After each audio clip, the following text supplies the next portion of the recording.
ആ കുപ്പി എടുത്തിട്ട് വെള്ളം മോഷ്ടിക്കാൻ പോയിട്ടുണ്ട്. പണ്ടത്തെ വീഡിയോയിലൊക്കെ അയ്യേ മിത്തോടെ ഞാൻ എന്താ ചെയ്യുന്നത് അങ്ങനെയൊക്കെ ചോദിച്ച വീഡിയോസ് ഉണ്ട്. ഡെന്റിസ്റ്റ് ആകാൻ എനിക്ക് ഭയങ്കര ഇഷ്ടമായിരുന്നു. പക്ഷെ നമ്മുടെ ഫിനാൻഷ്യൽ ബാക്ക്ഗ്രൗണ്ട് അത് എനിക്ക് സപ്പോർട്ട് ചെയ്തില്ല. ഇങ്ങനെ സ്ട്രാക്ക് ചെയ്ത് വെച്ചിരിക്കുക പ്ലേറ്റ്സ്. നമ്മളോട് പറഞ്ഞ് ചായ വേണമെന്ന് പോലും അവർ ചോദിച്ചില്ല. നമ്മൾ ചായ വേണോ വെള്ളം വേണോ ഒന്നും ചോദിച്ചില്ല. അമ്മേൻ്റെ ഒരു വളയാണ് ഞാൻ പണയം വെച്ചിട്ട് ആ പൈസയും പിന്നെ എൻ്റെ അച്ഛൻ്റെ വീട്ടിൽ നിന്ന് തന്ന കുറച്ച് സപ്പോർട്ടും ഉണ്ടായിരുന്നു. മിനിൻ്റെ അച്ഛൻ കൂലിപ്പണിക്കാരനാണ്. ഇപ്പോഴും ആൾക്കാർ വിചാരിക്കും അങ്ങനെ പറയുന്നത്. ഇപ്പോഴും അച്ഛൻ കൂലിപ്പണിക്കാരനാണ്, അമ്മ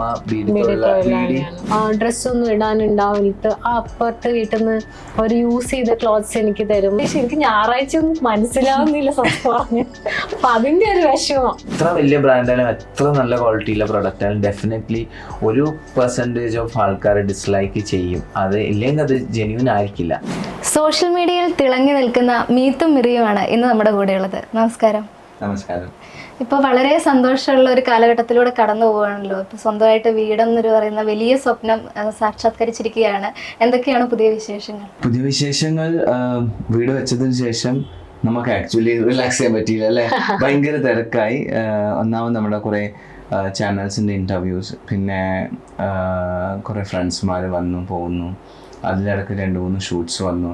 അങ്ങനെ തിരക്കേറിയ അറിയാത്ത ആൾക്കാർ, നമ്മുടെ ഫാൻസ് ആയിട്ടുള്ള ആൾക്കാരും പിന്നെ നമ്മുടെ വീഡിയോസ് കണ്ട് പരിചയമുള്ള ആൾക്കാരൊക്കെ ഇതിലൂടെ പോകുമ്പോൾ, കാരണം ഓൾറെഡി സോഷ്യൽ മീഡിയയിൽ നമ്മുടെ ഹൗസ് വാമിങ് കാര്യങ്ങളൊക്കെ വന്നതുകൊണ്ട് അവരൊക്കെ പോകുമ്പം അവർക്കൊരു കൗതുകം വന്ന് കാണാനും പിന്നെ നമ്മളെ നേരിട്ട് കാണാനും പരിചയപ്പെടാനുള്ള ആൾക്കാർക്കൊരു ഒരു സന്തോഷം. അപ്പോൾ അവർ വരുമ്പം നമ്മൾ അവരെ കാണുന്നു, ഗ്രീറ്റ് ചെയ്യുന്നു, വീട് നോക്കുന്നു. അങ്ങനെ ഞാനിപ്പോൾ ഒരു ടീം വന്നു പോകുന്നത് കണ്ടു. അപ്പോൾ അവരെ വളരെ സന്തോഷത്തോടു കൂടി സ്വീകരിക്കുന്നതും അങ്ങനെ തന്നെ പറഞ്ഞു വിടുന്നതും കണ്ടു. പക്ഷേ അത് എപ്പോഴെങ്കിലും ബുദ്ധിമുട്ടായി തോന്നിയിട്ടുണ്ടോ സ്ഥിരമായി ഇങ്ങനെ ആളുകൾ വരുന്നത്?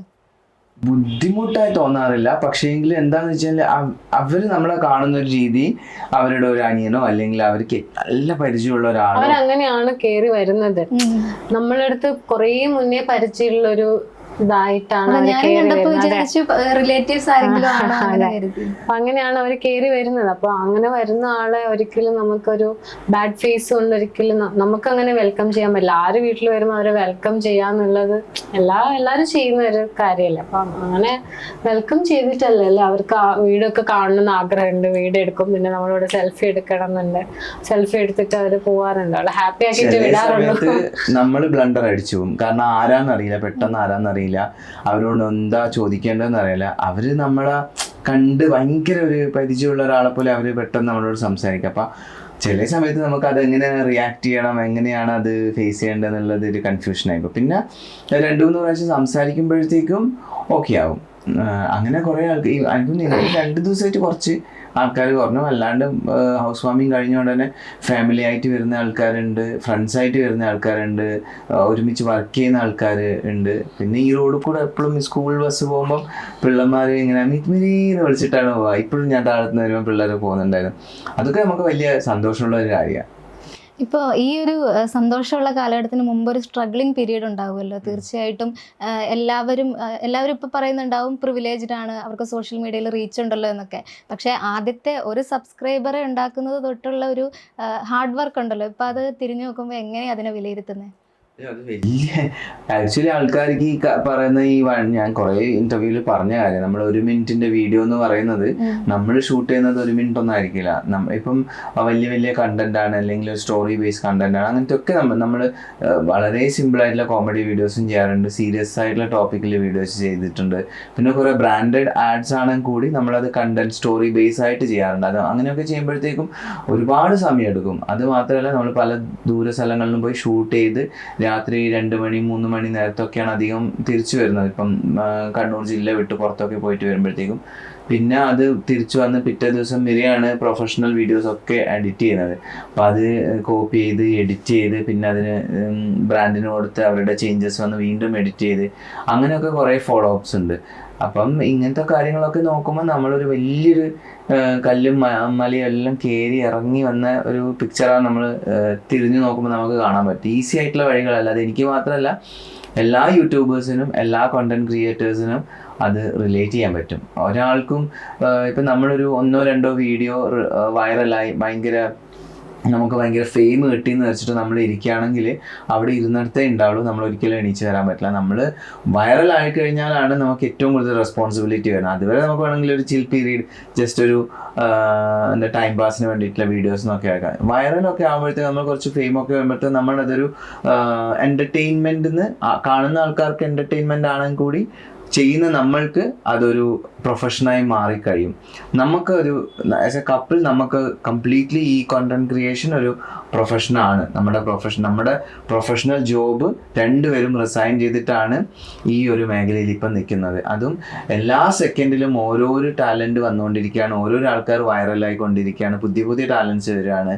അതിപ്പം ആ ഒരു കോമ്പറ്റീറ്റീവ് മേഖലയിൽ പിടിച്ചു നിൽക്കുക എന്ന് പറയുന്നതും ഇത്രയും വർഷങ്ങളായിട്ട് അതൊരു വലിയ കാര്യമാണ്. അത് ചെറിയ നിസ്സാരമായിട്ട് നമുക്ക് തള്ളിക്കളയാൻ പറ്റുന്ന കാര്യമല്ല. അതിന് ഞാൻ ഈ പറഞ്ഞ പോലെ ഒരു പ്രാവശ്യം 2 പ്രാവശ്യം വീഡിയോ വൈറലായി ഫേമസ് ആയി ഒരു 2 ഇൻ്റർവ്യൂ കൊടുത്തു, ഒരു TV ചാനലിൽ വന്നു എന്ന് വെച്ചിട്ട് നമ്മൾ അവിടെ എപ്പോഴും വൈറലായി നിൽക്കത്തില്ല. 5 ദിവസം കഴിഞ്ഞാൽ നമ്മുടെ ഓഡിയൻസ് ഇപ്പം നമ്മളെ മറക്കും. കാരണം അവർക്ക് അത്രയും വീഡിയോസ് വരുന്നത്, അത്രയും ആൾക്കാരുടെ പുതിയ ഫേസസ് വരുന്നത്. അപ്പം അത് വരുന്ന പോലെ തന്നെ നമ്മളുടേതും ഇങ്ങനെ റൊട്ടേഷനിൽ വരണം. നമ്മൾ വളരെ ആക്റ്റീവായിട്ട് ഇപ്പം ഇൻസ്റ്റഗ്രാം മാത്രം ചെയ്തിട്ടും കാര്യമില്ല, നമുക്ക് പോസിബിൾ ആയിട്ടുള്ള എല്ലാ സോഷ്യൽ മീഡിയ പ്ലാറ്റ്ഫോമിലും നമ്മൾ ആക്റ്റീവ് ആയിരിക്കണം. നമ്മളെ സംബന്ധിച്ചിടത്തോളം നമ്മൾ മൾട്ടി പ്ലാറ്റ്ഫോമിൽ ആക്റ്റീവാണ്. സോഷ്യൽ മീഡിയയിലാകുമ്പോൾ ഇൻസ്റ്റഗ്രാം, നമ്മുടെ ഫേസ്ബുക്ക്, യൂട്യൂബ്. ഇൻസ്റ്റാഗ്രാമിൽ തന്നെ നമുക്ക് 3 പേജ് ഉണ്ട്. അതൊക്കെ ഹാൻഡിൽ ചെയ്യാൻ കുറച്ച് പാടുണ്ട്. മെറിയുടെ പേര് മെറി ഹാൻഡിൽ ചെയ്യുന്നുണ്ട്, എനിക്കൊരു കപ്പിൾ പേജ് ഉണ്ട്. പിന്നെ അതുകൂടാതെ നമുക്കൊരു ബിസിനസ് ഉണ്ട്, പാഞ്ചാലി വസ്ത്ര എന്ന് പറഞ്ഞിട്ട്, അത് നമ്മൾ ഹാൻഡിൽ ചെയ്യുന്നുണ്ട്.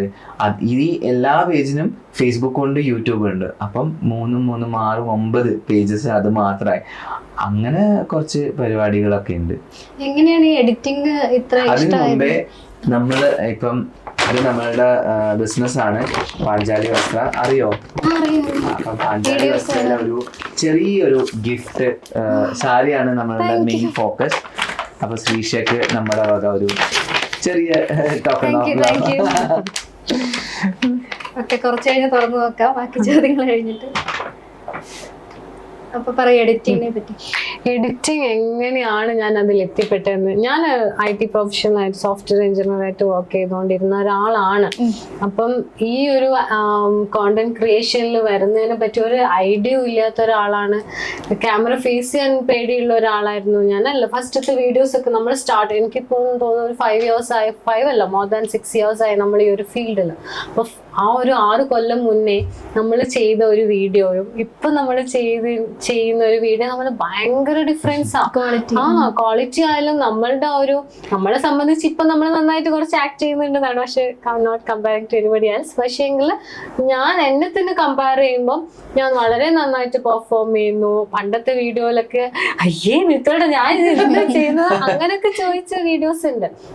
അപ്പൊ അതിൽ നിന്നും നമ്മളിപ്പോ ഓരോരോ ഫീൽഡിലേക്ക് മാറി. ഞാൻ കോഡിങ് മാത്രം ചെയ്തുകൊണ്ടിരുന്ന ഒരാളായിരുന്നു. ഒരു സുപ്രഭാതത്തിൽ ഏതോ ഒരു വീഡിയോ ഞാൻ പറഞ്ഞു, മിത്തേട്ടാ എനിക്കൊന്ന് മെറാൾഡ ജ്വൽസിന്റെ ഞാൻ സ്റ്റാർട്ടിങ് ചെയ്തത്.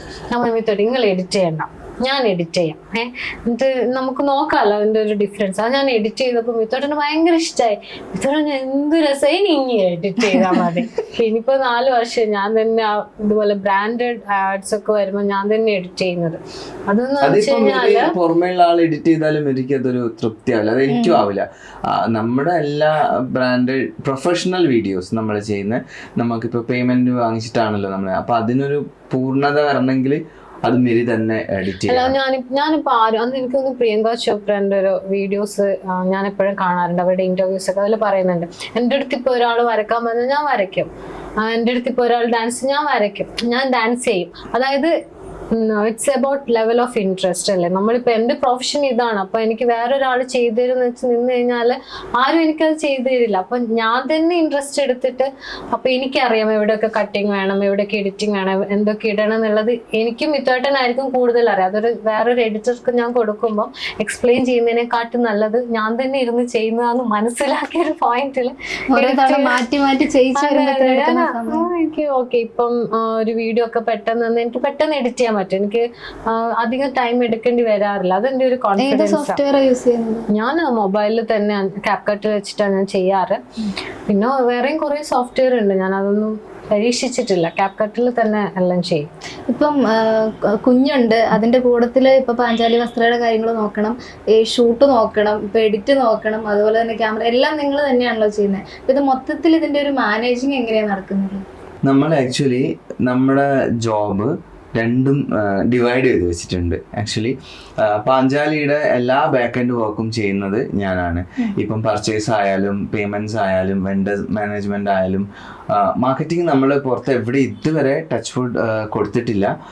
നമ്മൾ തന്നെ നമ്മുടെ പേജ് ത്രൂ ചെയ്യുന്ന മാർക്കറ്റിംഗ് മാത്രമേ ഉള്ളൂ, നമ്മുടെ കണ്ടന്റ് ത്രൂ ചെയ്യുന്ന മാർക്കറ്റിംഗ് മാത്രമേ ഉള്ളൂ. അതിൽ അതിൻ്റെ മോഡലിംഗ് ചെയ്യുക, അത് പ്രസൻറ്റ് ചെയ്യുക, അതിൻ്റെ വീഡിയോസ് ചെയ്യുക, അത് മുഴുവനും ചെയ്യുന്നത് മിരിയാണ്. അപ്പം എഡിറ്റിംഗ് വരുമ്പോൾ കംപ്ലീറ്റ്ലി മിരിയാണ് ചെയ്യുന്നത്. ഷൂട്ട് പ്ലാൻ ചെയ്യുന്നത് മിരിയാണ്. അതിൻ്റെ ജ്വല്ലറി സെലക്ട് ചെയ്യുക, മേക്കപ്പ് ആർട്ടിസ്റ്റായിട്ട് കോർഡിനേറ്റ് ചെയ്യുക, അതൊക്കെ മിരിയാണ് ചെയ്യുന്നത്. പിന്നെ വീഡിയോ ഷൂട്ടിൻ്റെ ക്യാമറാമാന് അത് ചെയ്യുക. പിന്നെ നമ്മളുടെ ഈ ബ്രാൻഡ്സുമായിട്ട് അസോസിയേറ്റ് ചെയ്യുക, അവരുടെ ഫോളോ അപ്പ്, അവരുടെ എഡിറ്റിംഗ് ചെയ്ത വീഡിയോസ് അവർക്ക് കൊടുക്കുക, അതിൻ്റെ ഫീഡ്ബാക്ക് എടുത്ത് റീ എഡിറ്റിങ്ങിൽ പോവുക, അതൊക്കെ ചെയ്യുന്നത്. അങ്ങനത്തെ ഫോളോ അപ്പ് മുഴുവനും ചെയ്യുന്നത് ഞാനാണ്. ടെക്നിക്കൽ ആകുമ്പോഴത്തേക്കും വെരി ടെക്നിക്കൽ ബാക്ക്ഗ്രൗണ്ട് ഉള്ള ഒരാളായതുകൊണ്ട് it's easy for her to manage. ഞാൻ ബിസിനസ് ഡെവലപ്മെൻറ്റ് മാനേജറായിട്ട് വർക്ക് ചെയ്തതാണ്. അപ്പോൾ ബിസിനസ് പരമായിട്ടുള്ള എല്ലാ കാര്യങ്ങളും, നെഗോസിയേഷൻ ആയാലും പ്രൈസിങ് ആയാലും അങ്ങനത്തെ ഒക്കെ കാര്യങ്ങൾ, ഈവൻ മാർക്കറ്റിങ്ങിൻ്റെ വേറെ പല രീതിയൊക്കെ വരുമ്പോൾ, ഇപ്പം മീത്ത് മെരി എന്ന് പറയുന്നതും ആക്ച്വലി നോക്കുകയാണെങ്കിൽ ഒരു ബ്രാൻഡായി മാറിക്കഴിഞ്ഞു. അപ്പം അതിൻ്റെയും എല്ലാ കാര്യങ്ങളും ഫോളോ അപ്പ് ചെയ്യുന്നതും എല്ലാം ചെയ്യുന്നതും ഞാനാണ്. അപ്പം രണ്ടുപേരുടെയും എക്സ്പെർട്ടൈസും സ്കില്ലും നമുക്കറിയാം. എനിക്ക് എന്തൊക്കെ ചെയ്യാൻ പറ്റും, എന്തൊക്കെ ചെയ്യാൻ പറ്റില്ല, അതേപോലെ മെരിക്കും അറിയാം. അപ്പോൾ നമ്മൾ അങ്ങനെ തന്നെ ഇവഞ്ച്വലി അങ്ങ് ഡിവൈഡ് ആയതാണ്. എനിക്ക് തോന്നുന്നു ഹോം മേക്കിങ്ങിലും നിങ്ങൾ അങ്ങനെ ഒരു ഡിവൈഡഡ് ആയിട്ട് പാർട്ട് ചെയ്യുന്നുണ്ട്. ഇപ്പൊ വന്നപ്പോ തന്നെ ശ്രദ്ധിച്ചിരുന്നു ആ ഒരു കാര്യം. അപ്പൊ അതെങ്ങനെ നിങ്ങൾ ഓൾറെഡി ചർച്ച ചെയ്ത് ഇന്ന കാര്യങ്ങൾ ചെയ്യും, അങ്ങനെയാണോ അത് കണ്ടറിഞ്ഞ് ചെയ്യുന്നതാണോ? അതെനിക്ക് തോന്നുന്നു മിത്തോട്ടെ നിന്ന് കണ്ടറിഞ്ഞു. അല്ല, ആക്ച്വലി ഈ വീട് എന്ന് വെച്ചാൽ നമുക്കൊരു എന്താ ഒരു ദേവാലയം പോലെ തന്നെ. ആൾക്കാർ പറയില്ലേ വീട് നമ്മുടെ ദേവാലയമാണെന്നുള്ളത്. അപ്പം നമ്മളിപ്പം ഇവിടെ കൃഷ്ണനെ വെച്ചിട്ടുണ്ട്, നമ്മൾ ദൈവത്തിനെ പൂജിക്കുന്നു. അപ്പം ഇത് അത്രയും ഇതിൻ്റെ അകത്ത് വച്ചിരിക്കുന്ന ഓരോ എലമെൻറ്റ്സ് ആയാലും ഈവൻ ഓരോ കല്ലിനും മണ്ണിനും നമ്മളുടെ ഹാർഡ് വർക്കിൻ്റെ ഒരു റിസൾട്ടാണത്. അപ്പോൾ അതിനെ അങ്ങനെ തന്നെ മെയിൻറ്റെയിൻ ചെയ്യുമ്പോഴാണ് നമുക്ക് കുറച്ചും കൂടി വീടെടുക്കാൻ എല്ലാവർക്കും കഴിയും. പിന്നെ അതിനെ മെയിൻറ്റെയിൻ ചെയ്ത് അതേ രീതിയിൽ കൊണ്ടുപോകുക എന്നുള്ള ഭയങ്കര വലിയ ടാസ്ക്കാണ്. പ്രത്യേകിച്ച് നമ്മളെപ്പോലെ വർക്കിംഗ് പ്രൊഫഷണൽ ആയിട്ടുള്ള ആൾക്കാർക്ക്. നമ്മളെപ്പോഴും ട്രാവലിംഗ് ആയിരിക്കും, അപ്പം വീട്ടിന് പുറത്തായിരിക്കും. അപ്പം ഇതിന് അത്രയും പ്രീമിയമായ അത്രയും റെസ്പെക്റ്റും വിലയും കൊടുത്തിട്ട് മുന്നോട്ട് പോകണമെങ്കിൽ അത് മിരീനെ മാത്രം നീ ഭാര്യയാണ്, നീ ഹൗസ് വൈഫാണ്, അല്ലെങ്കിൽ നീ തന്നെ ചെയ്യണം, അല്ലെ അമ്മ തന്നെ ചെയ്യണം എന്ന് വെച്ച് നമ്മൾ വിട്ടു കഴിഞ്ഞാൽ അത് അവർക്കും വലിയ ബേർഡനായി അത് അവരെ കൊണ്ടാവത്തുമില്ല. ഇത്രയും കുറച്ച് സ്പേഷ്യസ് ആയിട്ടുള്ള വീടാകും. അപ്പം എല്ലാവരും ഒരു അവനവന് പറ്റുന്ന കാര്യങ്ങൾ. അപ്പോൾ ക്ലീനിങ്ങിൻ്റെ കാര്യം വരുമ്പോൾ ഞാൻ ഇപ്പം പണ്ട് മറ്റേ വീട്ടിൽ ഞാൻ അങ്ങനെ ക്ലീനിങ് ചെയ്യാറില്ല. മിറിയാണ് കംപ്ലീറ്റ് ക്ലീനിങ്ങിലും ഏർപ്പെടാറ്. പക്ഷെ എനിക്ക് അന്നേരം സമയം കിട്ടിയിരുന്നില്ല. ഇപ്പം ഈ വീടാകുമ്പം എല്ലാവരും ഒത്തു ചേരുമ്പോഴാണ് അത് കംപ്ലീറ്റ് ആവുള്ളൂ എന്ന് മനസ്സിലായതുകൊണ്ട് ഞാൻ തന്നെ മുൻഗണന എടുത്ത് ഇപ്പം ചെയ്യാൻ തുടങ്ങി. പണ്ട് ബാംഗ്ലൂരൊക്കെ നിൽക്കുമ്പം ഞാൻ ചെയ്യായിരുന്നു. പിന്നെ മറ്റേ വീട്ടിലാകുമ്പോൾ എനിക്ക് ആക്ച്വലി ടൈം കിട്ടാറില്ല, കൂടുതലും ബിസി ആയി പോകാറുണ്ട്. നമുക്കിപ്പോ ഈ ലൈഫിൽ ഈ ഒരു യൂട്യൂബിൽ ഇത്രയും സബ്സ്ക്രൈബേഴ്സ് ഒക്കെ ആയി കഴിയുമ്പോൾ ഒരു സമാധാനം, സന്തോഷം ഇതൊക്കെ ഉണ്ട്. പക്ഷെ ഇതൊക്കെ തുടങ്ങുന്ന സമയത്ത് ഉണ്ടാകുന്ന ഒരു ഇൻകൺസിസ്റ്റൻസി ഉണ്ടല്ലോ. ജോലി വിടുന്നു, പ്രത്യേകിച്ച് വിവാഹ സമയത്തൊക്കെ ജോലി പോയ കാര്യം അതൊക്കെ മുൻപത്തെ ഇന്റർവ്യൂവിൽ പറഞ്ഞു കേട്ടിട്ടുണ്ട്, ലോൺ എടുത്ത് കൊടുത്ത കാര്യങ്ങളൊക്കെ. അപ്പൊ അങ്ങനെ ഒരു ഇൻകൺസിസ്റ്റൻസി ഉള്ള സമയത്ത് എങ്ങനെയാണ് അതിനെ ഈ ഭാവിയിലേക്ക് ഇതിന് ഇത്രയൊരു മാർക്കറ്റ് ഉണ്ടാകും എന്നൊരു ദീർഘവീക്ഷണം ഉണ്ടായിരുന്നു, അതോ വെറുതെ ട്രൈ ചെയ്തുകൊണ്ടിരുന്ന് അങ്ങനെ ക്ലിക്കായതാണോ? അക്കാര്യത്തിൽ മെറി ഭയങ്കര സ്പെക്ടിക്കിൾ ആയിരുന്നു. മെറിക്ക് അതിൽ ഭയങ്കര ഈ പറഞ്ഞ പോലെ ഭയങ്കര ഒരു മലയാളത്തിൽ എന്താ പറയാ ആശങ്ക ഉണ്ടായിരുന്നു, കൺഫ്യൂഷൻ ആയിരുന്നു. ഇത് നമുക്ക് ഫ്യൂച്ചറിൽ നമുക്ക് സപ്പോർട്ട് ചെയ്യുമോ? കാരണം ഞാൻ പറഞ്ഞല്ലോ മെറി സോഫ്റ്റ്വെയർ എഞ്ചിനീയർ ആണ്, ഞാൻ പ്രൊഫഷണലി ബിസിനസ് ഡെവലപ്മെൻറ്റ് ആ ഒരു മേഖലയിൽ നിന്ന് വന്ന ആളാണ്. പക്ഷെ എനിക്ക് എപ്പോഴും ഞാൻ ലൈഫിൽ ഭയങ്കര ചാലഞ്ച് എടുക്കാൻ ആഗ്രഹമുള്ള ഒരാളാണ്. നമ്മൾ ലൈഫിൽ ചാലഞ്ച് എടുക്കുമ്പോഴേ നമുക്ക് സക്സസ് ആവാൻ പറ്റുമല്ലോ എന്നുള്ളതും, നമുക്കത് ഭയങ്കര കോൺഫിഡൻറ്റ് ഉണ്ടെങ്കിലും അതിന് ആ ഒരു ഗോൾ നമ്മൾ സെറ്റ് ചെയ്ത് ടുവേർഡ്സ് ആ ഗോളിൽ നമ്മൾ ഹാർഡ് വർക്ക് ചെയ്യുമ്പോൾ ഉറപ്പായിട്ടും ആ ഒരു വിൽ പവർ ഉണ്ടെങ്കിൽ നമ്മൾ എത്തിച്ചേരും. എത്ര കഠിനമായ കാര്യങ്ങളായിക്കോട്ടെ, നമുക്കൊരു വിൽ പവർ ഉണ്ടെങ്കിൽ ഡെഫിനറ്റ്ലി ആ ഡെസ്റ്റിനിയിൽ നമ്മൾ എത്തും എന്നാണ് എൻ്റെ ഒരു ഇത്രയും നാളത്തെ എൻ്റെ ഒരു എന്താ പറയണ്ട ഒരു എക്സ്പീരിയൻസ് വെച്ചിട്ട് പറയുകയാണെങ്കിൽ അങ്ങനെയാണ്. നമുക്കൊന്നും ഈസി ആയിട്ട് കിട്ടുന്നതൊന്നും ഒരിക്കലും ശാശ്വതമായിരിക്കില്ല. ഒരിക്കലും നമുക്ക് ഫ്രീ ആയിട്ട് കിട്ടുന്ന സാധനങ്ങൾ നമുക്കൊരിക്കലും ലോങ് ലാസ്റ്റ് ചെയ്യുകയില്ല. നമുക്കൊരു ലോങ് റണ്ണിന് അത് നമ്മളെ സപ്പോർട്ട് ചെയ്യില്ല. അപ്പം നമ്മളെപ്പോഴും എന്തും നേടിയെടുക്കുമ്പോഴാണ് അതിൻ്റെ വാല്യൂയും അതിൻ്റെ റെസ്പെക്റ്റും അതിൻ്റെ ഒരു സ്വീറ്റ്നെസ് നമുക്ക് ലൈഫിൽ എന്താ പറയുക അത് ഫീൽ ചെയ്യത്തുള്ളൂ. ഇപ്പം എൻ്റെ ലൈഫിൽ നോക്കുകയാണെങ്കിൽ ഞാൻ ഹോട്ടൽ മാനേജ്മെൻ്റ് ആണ് ഞാൻ പഠിച്ചത്. +2 കഴിഞ്ഞ ഉടനെ ഹോട്ടൽ മാനേജ്മെൻറ്റ് പഠിച്ചു. ഹോട്ടൽ മാനേജ്മെൻറ്റ് എൻ്റെ ഇഷ്ടമായിരുന്നില്ല. എനിക്ക് പഠിക്കാൻ ഇഷ്ടം എനിക്ക് ഈ ഡെൻറ്റിസ്റ്റ് അങ്ങനെ എനിക്ക് ഭയങ്കര ഇഷ്ടമായിരുന്നു. പക്ഷെ നമ്മുടെ ഫിനാൻഷ്യൽ ബാക്ക്ഗ്രൗണ്ട് അത് എനിക്ക് സപ്പോർട്ട് ചെയ്തില്ല. പിന്നെ എനിക്ക് ഫാഷൻ ഡിസൈനിങ് ഭയങ്കര ഒരു ഇൻട്രസ്റ്റിംഗ്, കാരണം ഞാൻ വരക്കുമായിരുന്നു. അങ്ങനെ നമ്മുടെ ഹാൻഡിക്രാഫ്റ്റ് ഒക്കെ ചെയ്യില്ലേ, അങ്ങനെയൊക്കെ ചെയ്യാൻ എനിക്ക് ഭയങ്കര ഇഷ്ടമായിരുന്നു. പക്ഷെ അതും ഹാൻഡ്ക്രാഫ്റ്റ് അതും എനിക്ക് ചെയ്യാനുള്ള ആ സമയത്ത് ഫിനാൻഷ്യലി സപ്പോർട്ട് ഉണ്ടായിരുന്നില്ല.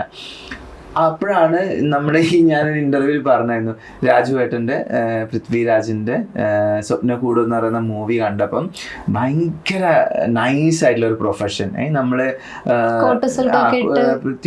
രാജുവേട്ടനും നമ്മളെ ചാക്കോച്ചനും ജയസൂര്യയും 3 പേരും അത് പഠിക്കുന്നു. 3 ഹോട്ടലിൻ്റെ ഫ്രണ്ട് ഓഫീസിൽ പോയിട്ട് നല്ല ബ്ലേസറും ബ്ലാക്ക് സൂട്ടൊക്കെ ഇട്ടിട്ട് നിൽക്കുന്നു. ഹായ് വെൽക്കം, ഗുഡ് ഈവനിങ് മാം എന്നൊക്കെ പറഞ്ഞിട്ടുള്ള സംഭവം. അപ്പം ഞാനിത് കണ്ടപ്പോൾ കൊള്ളാലോ, ഇതൊരു നല്ല ഭയങ്കര നീറ്റ് ആൻഡ് പെർഫെക്റ്റ് ആയിട്ടുള്ള ഒരു ജോബ്. അപ്പോൾ +2 കഴിഞ്ഞ ഉടനെ ഇത് ചെയ്യുക, പെട്ടെന്ന് തന്നെ ജോലിയിൽ കയറുക, അമ്മേനെ സപ്പോർട്ട് ചെയ്യുക, അച്ഛനെ സപ്പോർട്ട് ചെയ്യുക, അവർക്ക് വേണ്ട കാര്യങ്ങൾ, ഇതൊക്കെയായിരുന്നു പ്രൊഫഷണലായിട്ട് ഞാൻ അന്നേരം ചിന്തിച്ചത്. പക്ഷേ ഈ പറഞ്ഞതുപോലെ ഈ ഒരു കളർഫുൾ സിനിമ കണ്ട പോലെയല്ല നമ്മൾ ആക്ച്വലി ഹോട്ടൽ മാനേജ്മെൻറ്റ് നമ്മൾ സ്റ്റഡീസ് കഴിഞ്ഞ് അതിൻ്റെ ജോബ് ട്രെയിനിങ്ങിന് പോകുമ്പം നമ്മൾ ഫേസ് ചെയ്യുന്നത്. ഞാൻ ജോബ് ട്രെയിനിങ് ചെയ്തത് മധ്യപ്രദേശിൽ സയാജി എന്ന് പറയുന്നൊരു ഹോട്ടലാണ്. വലിയ 5 സ്റ്റാർ ഡീലക്സ് ഹോട്ടൽ, പ്രീമിയം ഹോട്ടലാണ്. ആദ്യമായിട്ടാണ് ഞാൻ നമ്മൾ മുന്നിൽ പോയി നോക്കുമ്പം ഓട്ടോമാറ്റിക്കലി വലിയ ഗേറ്റ് ഇങ്ങനെ തുറന്നു പോകുന്നതൊക്കെ കണ്ടത്. അപ്പം നമുക്ക് ആദ്യം നമ്മുടെ ഒരു 9 ആൾക്കാർ ഇൻ്റർവ്യൂവിന് പോയായിരുന്നു. അപ്പം എല്ലാവർക്കും ടെൻഷൻ, എല്ലാം മലയാളീസാണ്. ഇത് ഇപ്പം നമ്മൾ ഇതിൻ്റെ ഉള്ളിൽ ഇൻ്റർവ്യൂവിന് നമ്മളെ സെലക്ട് ചെയ്യുമോ, നമ്മൾ ഇവിടുന്ന് പറഞ്ഞു വിടുമോ, ഇത്രയും പൈസ കൊടുത്ത് പഠിച്ചിട്ട് ഇവിടം വരെ എത്തിയിട്ട് നമ്മളെ തിരിച്ചു വിട്ടാലോ എന്നൊക്കെ ഭയങ്കര ക്വസ്റ്റ്യൻസ് എല്ലാവർക്കും ഇങ്ങനെ ഇത് കിട്ടുമോ. അതിൻ്റെ ഉള്ളിൽ കയറി ഏകദേശം ഒരു 3-4 മണിക്കൂർ എടുത്തു നമ്മൾ ആ കംപ്ലീറ്റ് ഹോട്ടലിൽ ഒന്ന് ചുറ്റിക്കാണാം. അപ്പോൾ ഒരു സാധനം കാണുമ്പോൾ നമുക്ക് എൻ്റെ മോനെ നമ്മൾ ഈ ഒരു വലിയ കൊട്ടാരത്തിലൊക്കെ പോയാലുള്ളൊരു ഫീലിംഗ് ഉണ്ടല്ലേ. അപ്പം എല്ലാവരും കൂടെ ഇവിടെ നമുക്ക് ജോലി കിട്ടുമോ. ഇപ്പം നമ്മൾ ഹോട്ടലിൽ പോയി കഴിഞ്ഞാൽ പല ഡിപ്പാർട്ട്മെൻ്റ് ഉണ്ട്. ഇപ്പം കിച്ചൺ ഉണ്ട്, ഫ്രണ്ട് ഓഫീസ് ഉണ്ട്, പിന്നെ ക്ലബ്സ് ഉണ്ട്, ബാർ ഉണ്ട്, പബ് ഉണ്ട്, പിന്നെ റെസ്റ്റോറൻറ്റ്സ് ഉണ്ട്, ഡീലക്സ് ഉണ്ട്, റൂംസ് ഉണ്ട്, ഹൗസ് കീപ്പിംഗ് ഉണ്ട്. അങ്ങനെ പല ഡിപ്പാർട്ട്മെൻറ്റ്സ്. ഹോട്ടൽ മാനേജ്മെൻറ്റ് പഠിച്ച ആൾക്കാർക്ക് ഇത് പെട്ടെന്ന് റിലേറ്റ് ചെയ്യാൻ പറ്റും. അപ്പം ഇതൊക്കെ കണ്ടിട്ട് നമ്മൾ ആകെ അന്തം വിട്ട് നിൽക്കുക. അവസാനം നമ്മളെ കൊണ്ടുപോയി ഇരുത്തിയത് ഇങ്ങനെ ഒരു വലിയൊരു റൂമിൽ ഏകദേശം ഒരു 10,000-ഓളം പ്ലേറ്റ്സ്, ഇങ്ങനെ വലിയ ബാങ്കറ്റ് ഹാളുള്ള വലിയ ഷോസും കാര്യങ്ങളൊക്കെ നടക്കുന്ന ഹോട്ടലാണ്. അപ്പം ഇങ്ങനെ സ്ട്രാക്ക് ചെയ്ത് വെച്ചിരിക്കുക പ്ലേറ്റ്സ്. നമ്മളോട് പറഞ്ഞ് ചായ വേണമെന്ന് പോലും അവർ ചോദിച്ചില്ല. നമ്മൾ ചായ വേണോ വെള്ളം വേണോ ഒന്നും ചോദിച്ചില്ല. നമ്മളോട് എല്ലാവരും ഇരുന്നോ, ഇന്ന് നമ്മളിവിടെ എന്താണ് ഇവിടെ എന്ന് പറയുമ്പോഴത്തേക്കും നമുക്കൊരു അതിനു മുമ്പ് യൂണിഫോം ചേഞ്ച് ചെയ്തിട്ടുണ്ടായിരുന്നു. നമുക്കൊരു തുണി എടുത്തിട്ട് എല്ലാവർക്കും ഇങ്ങനെ ചായ എടുത്തു പൈപ്പ് ചെയ്യാൻ തുടങ്ങിപ്പോന്ന് പറഞ്ഞു. എനിക്കൊന്ന് രാവിലെ ഉച്ചക്ക് ഒരു 2 മണിക്കങ്ങാനും തുടങ്ങിയത് നമ്മൾ തീർക്കുന്ന ഏകദേശം പുലർച്ചെ 3-4 മണിക്കാണ്. ആ ഫസ്റ്റ് ഡേ അന്ന് തകർന്ന ഹോട്ടൽ മാനേജ്മെന്റ് സ്വപ്നമാണ് പിന്നീടുള്ള ലൈഫിലേക്ക് വന്നത്. കാരണം ഇതിങ്ങനെ നമ്മൾ തുഴച്ച് 2 ദിവസം കൊണ്ട് എൻ്റെ കൈൻ്റെ ഇവിടെ എല്ലാം താഴ്മ്പോൾ ഇങ്ങനെ ഇതിങ്ങനെ നമ്മൾ ഇങ്ങനെ അയക്കുമ്പോൾ ഇവിടെയൊക്കെ തട്ടൂലേ പ്ലേറ്റിൽ കുറച്ച് നമുക്കൊരു ഓപ്ഷൻ ഇല്ല. കാരണം അത്രയും പൈസ കൊടുത്ത് നമ്മൾ പഠിച്ചു. ഇനി അവിടെ നിന്നില്ല ഇതൊന്നും നമുക്ക് പറ്റില്ല, ഞാൻ പ്ലേറ്റ് തുടക്കൂല എന്ന് പറഞ്ഞു കഴിഞ്ഞാൽ ഇത്രയും കഷ്ടപ്പെട്ട് നമ്മളെ പഠിപ്പിച്ച അച്ഛനമ്മയും വീട്ടിൽ നമ്മളുടെ ഒരു എന്താ പറയാ നമ്മളൊരു ഉയർച്ച കാത്ത് നിൽക്കുന്ന അവരൊരു വലിയ സ്വപ്നമായിരിക്കും. എഡ്യൂക്കേഷൻ ലോൺ എന്തെങ്കിലും എടുത്തിരുന്നു? ഇല്ല, അന്ന് എടുത്തിട്ടില്ല. അമ്മേൻ്റെ ഒരു വളയാണ് ഞാൻ പണയം വെച്ചിട്ട് ആ പൈസയും പിന്നെ എൻ്റെ അച്ഛൻ്റെ വീട്ടിൽ നിന്ന് തന്ന കുറച്ച് സപ്പോർട്ട് ഉണ്ടായിരുന്നു. അങ്ങനെയാണ് അവിടെ മധ്യപ്രദേശിൽ പോകുന്നത്. അപ്പോൾ ഇതൊക്കെ കഴിഞ്ഞ് പിന്നെ കുറച്ച് ദിവസം കഴിയുന്നതിനാണ് ഓരോ ഡിപ്പാർട്ട്മെൻറ്റിലൊക്കെ പോകുന്നത്. പക്ഷേ ഞാൻ ഇത്രയും ഈ ഒരു മേഖലയിൽ ഇത്രയും സ്ട്രോങ് ആയിട്ട് വന്നിട്ടുണ്ടെങ്കിൽ ഇത്രയും വിൽ പവർ ആയാലും മൈൻഡ് പവർ ആയാലും വന്നിട്ടുണ്ട്. എനിക്കൊന്ന് ഹോട്ടൽ മാനേജ്മെന്റ് കഴിഞ്ഞ് ഹോട്ടലിൽ ജോലി ചെയ്ത ഒരാൾക്ക് ലോകത്തിൻ്റെ ഏത് മൂലയിൽ പോയിട്ട് ജോലി ചെയ്താലും അവർക്ക് അത് ബേർഡനായി തോന്നും. വേറെ എന്ത് ജോലി ആയിക്കോട്ടെ, അത്രയും സ്ട്രോങ് ആവും നിങ്ങൾ. ഹോട്ടൽ മാനേജ്മെന്റിന്റെ ബാക്ക്ഗ്രൗണ്ട് ഉള്ളത് കൊണ്ടാണ് എനിക്ക് ബിസിനസ് ഡെവലപ്മെന്റിലേക്ക് പോകാൻ പറ്റിയതും. ഞാൻ സലോൺ ബാക്ക്ഗ്രൗണ്ടിൽ വർക്ക് ചെയ്തിട്ടുണ്ട്. സലോൺസിൽ റീറ്റെയിൽ സർവീസിൽ മാനേജ്മെന്റിലാണ് ഞാൻ വർക്ക് ചെയ്തിരിക്കുന്നത്. വലിയൊരു ചെയിൻ്റെ 3 ചെയിൻ്റെ ഭാഗമായിട്ട് ബ്രാൻഡിൽ ഞാൻ വർക്ക് ചെയ്തിട്ടുണ്ട്. അതൊക്കെ വലിയ വലിയ പൊസിഷനിലാണ്. Area manager, cluster manager, business development manager, അങ്ങനെ ഏറ്റവും ടോപ്പ് പൊസിഷനിലാണ് ഞാൻ വർക്ക് ചെയ്തിട്ടുള്ളത്. അതൊക്കെ ഈ ഹോട്ടൽ മാനേജ്മെന്റിന്റെ ബേസ് വെച്ചിട്ടാണ്. കാരണം ഹോട്ടൽ മാനേജ്മെന്റ് പഠിച്ച ഒരാൾക്ക് ഞാൻ ഈ പറഞ്ഞ പോലെ ലോകത്തിന്റെ എവിടെ പോയാലും ഏത് ജോലിയായാലും ചെയ്യാനുള്ള ഒരു മനഃശക്തി കിട്ടും. കാരണം സിറ്റുവേഷൻ ഉണ്ടാകുന്ന സമയത്ത് അത് ഫാമിലി അറിയിച്ചിരുന്നോ? ഫാമിലി അറിയിക്കാൻ അമ്മേൻ്റെ അടുത്ത് ഇടയ്ക്ക് നമ്മൾ കോൾ ചെയ്താൽ പറയും. കാരണം അവിടുത്തെ ഭക്ഷണമൊക്കെ ഭയങ്കര ഡിഫിക്കൽട്ടായിരുന്നു നമുക്ക്. സ്റ്റാഫ് ഫുഡാണ്. ചപ്പാത്തിയും ദാലും ഈ കോളിഫ്ലവർ അങ്ങനത്തെയൊക്കെയാണ് നമുക്ക് ഉണ്ടാവുക. ആദ്യം നമുക്ക് അത്ര വലിയ ഇതുണ്ടായിരുന്നില്ല, തിന്നാനൊന്നും കഴിയൂല. സത്യം പറഞ്ഞാൽ മലയാളികൾക്ക് നമ്മുടെ നല്ല അരച്ച മീൻകറിയും ചോറൊക്കെ തിന്ന ആൾക്കാർക്ക് പെട്ടെന്ന് ഈ ഒരു ചേഞ്ച് വരുമ്പോൾ അഡാപ്റ്റ് ചെയ്യാൻ കുറച്ച് ടൈം എടുക്കും. പിന്നെ നമുക്ക് ആ മധ്യപ്രദേശിൽ എന്ന് പറയുന്നത് അവിടെ വെള്ളമൊന്നും ഉണ്ടാവില്ല. നമ്മൾ രാത്രി കുപ്പിയില്ലേ, നമ്മുടെ പെപ്സീൻ്റെ 2 ലിറ്റർ വരുന്ന വലിയ കുപ്പി, അത് ആ കുപ്പി എടുത്തിട്ട് വെള്ളം മോഷ്ടിക്കാൻ പോയിട്ടുണ്ട്. സത്യമാണ് ഞാൻ ഇതൊക്കെ പറഞ്ഞത്. എൻ്റെ കൂടെയുള്ള എൻ്റെ ഫ്രണ്ട്സുമാർ ഇപ്പോൾ കാണുമ്പോൾ അവർക്കൊക്കെ ഇത് ഒരു നൊസ്റ്റു ആയിരിക്കും. പക്ഷെ രാത്രി ഞാൻ പറഞ്ഞല്ലോ, നമ്മൾ വർക്ക് ചെയ്ത് റൂമിലേക്ക് വരുമ്പം ഒരു 2 o'clock ഒക്കെ ആകും. അപ്പോഴത്തേക്ക് നമ്മളുടെ ഈ ഹൗസ് ഓണർ എന്ത് ചെയ്യും, വെള്ളം പൂട്ടിക്കണം. അവിടെ വെള്ളം ഭയങ്കര ക്ഷാമമാണ്, ഭയങ്കര ചൂടുള്ള സ്ഥലമാണ്. പൂട്ടിക്കളയും. അപ്പം നമുക്ക് വന്നാൽ മുഖം കഴുകാനോ അല്ലെങ്കിൽ ഒന്ന് കാലും മുഖം കഴുകണോ എന്ന് ചോദിച്ചാൽ അവരൊന്ന് വായി കഴുകണോ നോക്കിയാലും വെള്ളം ഉണ്ടാവില്ല. നമ്മൾ എന്ത് ചെയ്യും, ഒരു 3-4 ആൾക്കാർ കൂടിയിട്ട് വലിയ കുപ്പി എടുത്തിട്ട് ഒളിച്ചു പോകും. എന്നിട്ട് അപ്പുറത്തെ വീട്ടിൽ കുറേ സമയം നിൽക്കണം. അതും വെള്ളം ഇങ്ങനെ ഉറ്റിയിട്ട് വരിക. ആ വെള്ളം നമ്മൾ പിടിച്ചു കൊണ്ടുവന്നിട്ട് അങ്ങനെ രണ്ടും അത് കണ്ടിന്യൂസ് ആയിട്ട് നമ്മളെ പൊക്കുന്നവരെ നമ്മൾ വെള്ളം മോഷ്ടിച്ചിരുന്നു. വേറെ ഓപ്ഷൻ ഇല്ലാത്തതുകൊണ്ടാണ്. പിന്നെ അത് കഴിഞ്ഞിട്ട് നമ്മൾ കിടക്കുന്നതൊക്കെ ഒരു വലിയ ഈ ഡോർമെട്രി പോലത്തെ റൂംസ് ആയിരിക്കും. റൂമിൽ ഒരു വീട്, അങ്ങനെ വലിയൊരു ഹാള്, ജസ്റ്റ് ഒരു ബാത്റൂം, പിന്നെ ഒരു ചെറിയൊരു സ്റ്റോർ റൂം പോലെ. അതായിരുന്നു നമ്മളുടെ മധ്യപ്രദേശിൽ എനിക്ക് കിട്ടിയ ഒരു വീട്. അവിടെ നമ്മൾ 8 പേരാണ് താമസിച്ചത്. അപ്പം വലിയ കിടക്കൊന്നും ഉണ്ടാവില്ല. ജസ്റ്റ് ഇങ്ങനെ ഒരു പായ വിരിച്ച് ഒരു ജംകാളം എന്നാണ് ബ്ലാങ്കറ്റ് പോലത്തെ ഒരു സാധനം വെച്ച് ഒരു പില്ലോ, അതിലാണ് നമ്മൾ ഒരു 6 മാസം തള്ളി നീക്കിയത്. പക്ഷെ ആ ഒരു എക്സ്പീരിയൻസ് ആണ് പിന്നെ ലൈഫിലേക്ക് നമുക്ക് അത്രയും സ്ട്രോങ് ആയിട്ട് ആ ഒരു കഷ്ടപ്പാടിലൂടെ വന്നത് കൊണ്ട് എവിടെയെങ്കിലും ലൈഫിൽ എത്തിച്ചേരണം എന്നുള്ളൊരു ആഗ്രഹം ഉണ്ടായിരുന്നു. അങ്ങനെ ഞാനിപ്പോ ശ്രദ്ധിക്കായിരുന്നേ, ഈ കഥയൊക്കെ ഓൾറെഡി കേട്ടതായിരിക്കില്ല, പക്ഷെ ശ്രദ്ധിച്ചിരുന്നിട്ട് ഇങ്ങനെ കേൾക്കുകയാണ് പറയുന്നത്. ഈ ഒരു ലിസണിങ് തന്നെയാണ് നിങ്ങളുടെ ഈ ഒരു ബോണ്ടിങ് ഏറ്റവും കൂടുതൽ മനോഹരമാക്കുന്നത്. അത് മെറി ഇടക്കിടക്ക് ഇങ്ങനെ ചില സമയത്ത് കുറച്ച് ഡള്ളൊക്കെ ആകും. അപ്പൊ ഞാൻ ഇങ്ങനത്തെ കഥകളൊക്കെ പറഞ്ഞു. ഞാൻ വന്ന വഴി നമ്മളെ ഫേസ് ചെയ്ത്, മെറിയും അങ്ങനെ ഭയങ്കര ഗോൾഡൻ സ്പൂണിൽ വളർന്ന ഒരാളൊന്നുമല്ല. മെറിയുടെ അച്ഛൻ കൂലിപ്പണിക്കാരനാണ്. ഇപ്പോഴും ആൾക്കാർ വിചാരിക്കും അങ്ങനെ പറയുന്നത്. ഇപ്പോഴും അച്ഛൻ കൂലിപ്പണിക്കാരനാണ്, അമ്മ ദിനേശ് ബീഡി തൊഴിലാളിയാണ്. ഇവൻ എൻ്റെ അച്ഛൻ ഇപ്പോഴും സർക്കസ് ചെയ്യുന്നത്. അപ്പൊ ആൾക്കാരേക്കും ഇതെന്താ ഇത്രയും ലെവലിലെത്തിയിട്ട് ഇവരെ ജോലിക്ക് വിടാണ്ടിരുന്നതാണ്. അത് നമ്മൾ എത്ര ട്രൈ ചെയ്താലും ഇപ്പൊ ആൾക്കാർക്ക് ഉണ്ടാവില്ല ഒരു എന്താ പറയുക, ഒരു സെൽഫ് റെസ്പെക്ട് ഉണ്ടാവുമല്ലോ. മരിക്കുന്നവരെ അവനവനെ കൊണ്ട് കഴിയുന്ന ജോലി ചെയ്ത് ആരെയും ആശ്രയിക്കാതെ അങ്ങനെ ചിന്തിക്കുന്ന ആൾക്കാരായിരിക്കും നമ്മുടെ പേരൻസ് എന്ന് ഞാൻ വിചാരിക്കാം. നമ്മൾ എത്ര പ്രാവശ്യം ആവശ്യമില്ല. ആക്ച്വലി പറയണമെങ്കിൽ അവരെ നന്നായി നോക്കാനുള്ള കഴിവ് ദൈവം നമുക്ക് അവരോടൊക്കെ ബ്ലെസ്സിങ് കൊണ്ട് തന്നിട്ടുണ്ട്. പക്ഷെ അവര് കേൾക്കുന്നില്ല, ഇപ്പോഴും ജോലി ചെയ്യുന്നുണ്ട്. പിന്നെ അവരുടെ ഒരു സന്തോഷം, അവരുടെ പിന്നെ ഒരു ആക്റ്റീവ് ആകാൻ വേണ്ടിയിട്ട് അവർ ചെയ്യട്ടെ എന്ന് വെച്ചാൽ അങ്ങനെ ചെയ്യുന്നു. ഇപ്പം മെറിയുടെ കാര്യം നോക്കിയിട്ടുണ്ടെങ്കിൽ ഇപ്പൊ പറഞ്ഞതുപോലെ ഈ ഇങ്ങനെ ഒരു ബാക്ക്ഗ്രൗണ്ടിൽ നിന്ന് വന്നത്, പക്ഷെ സോഷ്യൽ മീഡിയയിൽ പലരും വിചാരിക്കുന്നുണ്ടാവുക വളരെ പ്രിവിലേജ്ഡ് ആയിട്ടുള്ള കുടുംബത്തിൽ നിന്ന് വന്നതാണ് എന്ന് കരുതുന്നവരുണ്ടാകും. അപ്പൊ ആ ഒരു സ്ട്രഗിളിംഗ് പീരീഡിനെ പറ്റി മെറി എങ്ങനെയാണ് ഓർത്തെടുക്കുന്നത്? എനിക്ക് ആക്ച്വലി ഞാനും സ്ട്രഗിൾ ചെയ്തിട്ടുണ്ട്, എല്ലാന്ന് പറയുന്നില്ല. പക്ഷേങ്കിലും മിത്തോട്ടൻ എങ്ങനെ ഞാൻ പട്ടിണി കിടന്നു അങ്ങനത്തെ ഒന്നും പറയുമ്പം എനിക്ക് ആക്ച്വലി അങ്ങനത്തെ ഒരു സംഭവം ഉണ്ടായിട്ടില്ല. അച്ഛൻ കൂലിപ്പണിയാണ്, അമ്മ ബീഡി തൊഴിലാളിയാണ്. പിന്നെ ഞാൻ വളർന്നത് എൻ്റെ അമ്മേൻ്റെ വീട്ടിലാണ്.